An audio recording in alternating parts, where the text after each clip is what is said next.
Hi friends, welcome to news pocket. Supreme court తాజాగా ఒక కీలకమైన తీర్పునిచ్చింది. అదేమిటంటే ప్రస్తుతం బీహార్లో election commission special intensive revision నిర్వహిస్తోంది. దీన్ని దేశవ్యాప్తంగా నిర్వహించాలని భావిస్తోంది. ఈ క్రమంలో ఎలక్షన్ కమిషన్ 11 రకాలైన ప్రూఫ్లను తాము పరిగణిస్తాము అని ఎలక్షన్ కమిషన్ చెబుతూ ఉండగా ఆధార్ కార్డును మాత్రం ఈ లిస్టులో చేర్చలేదు. అయితే సుప్రీంకోర్టు తాజాగా ఇచ్చిన తీర్పులో మీరు ఆధార్ కార్డును 12వ డాక్యుమెంట్గా ఖచ్చితంగా అంగీకరించాల్సిందే అని సుప్రీంకోర్టు తీర్పునిచ్చింది. దీంతో పరిస్థితి మళ్ళీ మొదటికి వస్తుందా అనే అనుమానాలు చాలా మందిలో వ్యక్తమవుతూ ఉన్నాయి. ఎందుకంటే ఆధార్ కార్డ్ అనేది సిటిజన్షిప్కు ప్రూఫ్ కాదు కాబట్టి దీన్ని ఎవరైనా పొందవచ్చు. దీంతో మళ్ళీ ఈ అక్రమ వలసదారులు, రోహింగ్యాలు వీళ్ళంతా కూడా ఈ ఆధార్ కార్డును చూపించి తమ ఓటు హక్కును మళ్ళీ తమకు ఈ ఓటు హక్కు ఉంది అని చెప్పి ఈ ఎన్నికల్లో ఓటు వేసేందుకు ముందుకు వస్తారా అనే విషయంపై చాలామందికి అనుమానాలు వస్తూ ఉన్నాయి. అయితే సుప్రీంకోర్టు ఇచ్చిన తీర్పులో నిజంగా ఏముంది అనే విషయాన్ని ఓసారి పరిశీలిద్దాం. అంతకంటే ముందు ఈ ఛానల్ని ఇప్పుడిప్పుడే స్టార్ట్ చేసాం. మాకు మీ సపోర్ట్ ఖచ్చితంగా కావాలి. ఈ ఛానల్ను సబ్స్క్రైబ్ చేసుకోండి అని బెల్ ఐకాన్ను క్లిక్ చేయడం అస్సలు మర్చిపోవద్దు.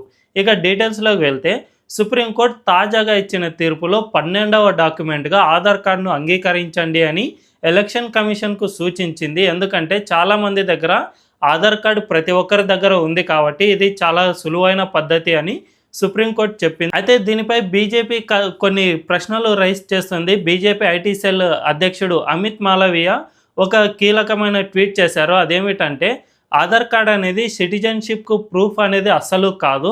దీన్ని ఆధార్ కార్డ్ చైర్మన్ భువనేష్ కుమార్ స్పష్టం చేశారు. ఎవరైనా మన ఇండియాలో ఫారినర్స్ అయినా కూడా 182 డేస్ ఇక్కడ నివాసం ఉంటే వాళ్లకు కూడా ఆధార్ కార్డ్ అనేది వస్తుంది కాబట్టి వీళ్ళు కూడా ఓటర్ కార్డును తీసుకునే అవకాశం ఉంటుంది అనే విధంగా ఒక క్వశ్చన్ను రైజ్ చేశారు. అంతేకాకుండా సుప్రీంకోర్టు ఇచ్చిన తీర్పుకు సంబంధించిన ఒక డాక్యుమెంట్ కూడా పోస్ట్ చేశారు. ఆ డాక్యుమెంట్లో ఏమని ఉందంటే ఆధార్ కార్డ్ అనేది ఫైనల్ డాక్యుమెంట్ అస్సలు కాదు. ఎవరైనా అంటే జనరల్గా ఈ వెరిఫికేషన్కు వస్తారు కదా అధికారులు, వాళ్ళకు ఆధార్ కార్డును చూపించినంత మాత్రాన అదే ఫైనల్ కాదు. ఒకవేళ అది నకిలీదా లేదంటే అందులో ఏమైనా ట్యాంపరింగ్ చేశారా లేదంటే పలానా వ్యక్తి బంగ్లాదేశ్ నుంచి వచ్చి ఇక్కడ నివాసం ఉండి అక్రమంగా దాన్ని ఏమైనా పొందాడా అని గనుక ఏ చిన్న అనుమానం వచ్చినా కూడా ఆధార్ కార్డును కాకుండా వేరే డాక్యుమెంట్ను చూపించామని అడిగేందుకు ఆస్కారం ఉంటుంది. కాబట్టి ఆధార్ కార్డ్ అనేది అస్సలు ఫైనల్ కాదు. అంతేకాకుండా ఇందుకు సంబంధించి ఒకవేళ ఎలక్షన్ కమిషన్ ఆఫీసర్ ఈ ఆధార్ కార్డును బేస్ చేసుకుని డీటెయిల్స్ను ఎంటర్ చేసుకున్నా కూడా final authority election commission of ఇండియాకు ఉంటుంది. ఆధార్ కార్డు ఉన్నంత మాత్రాన వారికి ఓటర్ కార్డు ఇవ్వాల్సిన కంపల్షన్ ఏమీ లేదు. ఎలక్షన్ కమిషన్కు డౌట్ వస్తే ఖచ్చితంగా ఇతర డాక్యుమెంట్లను కూడా అడిగేందుకు ఆస్కారం ఉంటుంది. అంతేకాకుండా దీనిపై మొత్తం అధికారం ఎలక్షన్ కమిషన్కు మాత్రమే ఉంటుంది. దీన్ని బట్టి చూసుకుంటే స్పెషల్ ఇంటెన్సివ్ రివిజన్లో ఆధార్ కార్డును మాత్రమే చూపిస్తే మా ఓటు హక్కు ఖచ్చితంగా ఉంటుంది అని అనుకుంటే పొరపాటే. అయితే ఇప్పుడు సుప్రీంకోర్టు ఇచ్చిన తీర్పు వరకు అయితే బాగానే ఉంది, కానీ ఇది గ్రౌండ్ లెవెల్లో మిస్మేనేజ్మెంట్ జరిగే అవకాశం ఉంది అని చాలామంది విశ్లేషకులు చెబుతూ ఉన్నారు. అది ఎలాగంటే మనందరికీ తెలుసు, పశ్చిమ బెంగాల్లో చాలామంది అక్రమ వలసదారులు, రోహింగ్యాలు ఇటువంటి వారు చాలామందే నివసిస్తూ ఉన్నారు. కొన్ని జిల్లాల్లో అయితే వీరే అగ్రస్థానంలో ఉండే పరిస్థితి కూడా ఇప్పుడు నెలకొంది అక్కడ. దీనివల్ల రాష్ట్రంలో శాంతి భద్రతల సమస్యలు చాలా ఎక్కువగా జరుగుతూ ఉన్నాయి. అదే సమయంలో మమతా బెనర్జీ మాత్రం వారిని కాపాడుకుంటూ వస్తుంది. ఏకంగా అసెంబ్లీలోనే వారి కోసం ఒక చర్చనే లేవనెత్తిన పరిస్థితి కనిపిస్తుంది. కాబట్టి మమతా బెనర్జీ గవర్నమెంట్ అలా ఉన్నప్పుడు కింది స్థాయి అధికారులు మాత్రం ఏం చేస్తారు? ఖచ్చితంగా గవర్నమెంట్ ఎలా చెప్తుందో లేదంటే ఆ పార్టీ నాయకులు ఎలా చెబుతారో అలాగే వినాల్సిన పరిస్థితి కొన్నిసార్లు ఏర్పడవచ్చు. సో ఎలక్షన్ కమిషన్ ఎంత స్ట్రిక్ట్గా ఉన్నా కూడా కింది స్థాయిలో అధికారులు వీటిని ఉల్లంఘించే అవకాశం ఉంది. ఆధార్ కార్డును జనరల్గా ఇప్పుడు సుప్రీంకోర్టు ఇచ్చిన డాక్యుమెంట్ ప్రకారం ఆధార్ కార్డుపై ఎటువంటి డౌట్ వచ్చినా కూడా ఇతర డాక్యుమెంట్ అడిగే ఆస్కారం ఉంటుంది. కానీ ఈ విధంగా ఇతర డాక్యుమెంట్ అడిగేందుకు ఎవరైనా అధికారులు సాహసిస్తారా అనేది ఇక్కడ పెద్ద ప్రశ్నార్థకంగా మారుతోంది. ఎందుకంటే స్థానికంగా ఉండే టీఎంసీ నాయకులు కానీ టీఎంసీ కార్యకర్తలు కానీ ఆ అధికారులను బెదిరించి వారి చేత బలవంతంగా ఎంట్రీ చేయించే అవకాశం కూడా ఉంటుంది. కాబట్టి ప్రస్తుతం పశ్చిమ బెంగాల్లో జరుగుతున్నది మొత్తం ఇలాంటి తంతే జరుగుతోంది. అక్రమ వలసదారులు, రోహింగ్యాలు బంగ్లాదేశ్ నుంచి ఇటు పశ్చిమ బెంగాల్కు వచ్చి నివాసం ఉంటూ ఉన్నారు.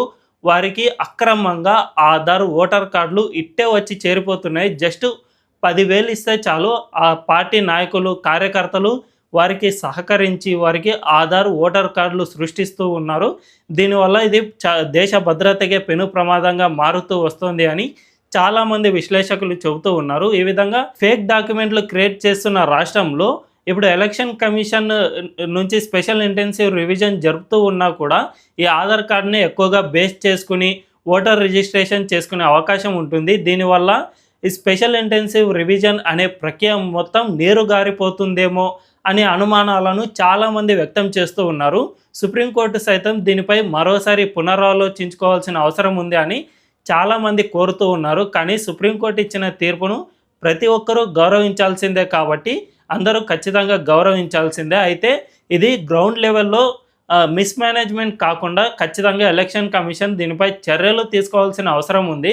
లేకపోతే 2003 తర్వాత ఇప్పుడే అంటే 2025 దాదాపు 20 సంవత్సరాలకు పైగా ఆ తర్వాత స్పెషల్ ఇంటెన్సివ్ రివిజన్ మన దేశంలో నిర్వహిస్తూ ఉన్నారు. ఈ రివిజన్ను చాలా పకడ్బందీగా నిర్వహించాల్సిన అవసరం ఉంది. ఎక్కడ చిన్న తప్పిదం జరిగినా కూడా ఈ రోహింగ్యాలు, అక్రమ వలసదారులు వీరే మన దేశంలో ఓటు వేసేందుకు ఆస్కారం ఉంటుంది కాబట్టి ఖచ్చితంగా దీనిపై గ్రౌండ్ లెవెల్లో జీరో స్థాయిలో పూర్తిగా పునఃసమీక్షించాల్సిన అవసరం ఉంది అని విశ్లేషకులు చెబుతూ ఉన్నారు. ఈ వీడియో కనుక మీకు నచ్చినట్లయితే ఖచ్చితంగా మా ఛానల్ను సబ్స్క్రైబ్ చేసుకోండి అని బెల్ ఐకాన్ను క్లిక్ చేయడం అస్సలు మర్చిపోద్దు. Thank you.